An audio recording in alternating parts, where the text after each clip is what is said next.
Millions of Americans are on blood thinners to prevent blood clots, strokes, and heart attacks. In tonight's Health Watch, Dr. Brad Picard tells us these benefits have a dark side, too. If you're on Coumadin, Plavix, Pradaxa, or other potent blood thinner, you're more likely to bleed into your head, chest, abdomen, or extremities if you're involved in a major accident or maybe even just a fall at home. That bleeding can be very difficult to control. So I've asked St. Patrick Trauma Coordinator John Bleicher to tell patients what they need to know. There are over 50 million Americans who take anticoagulants, and they're great because they decrease clotting, which then decreases the potential for stroke.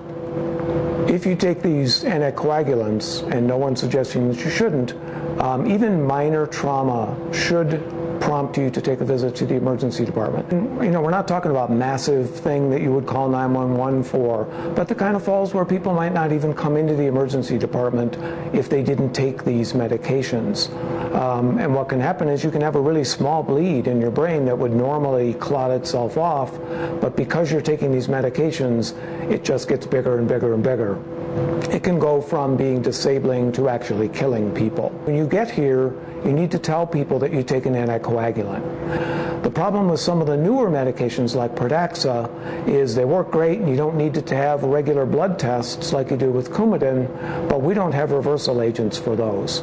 So it becomes more symptomatic management rather than aggressive management on the front end.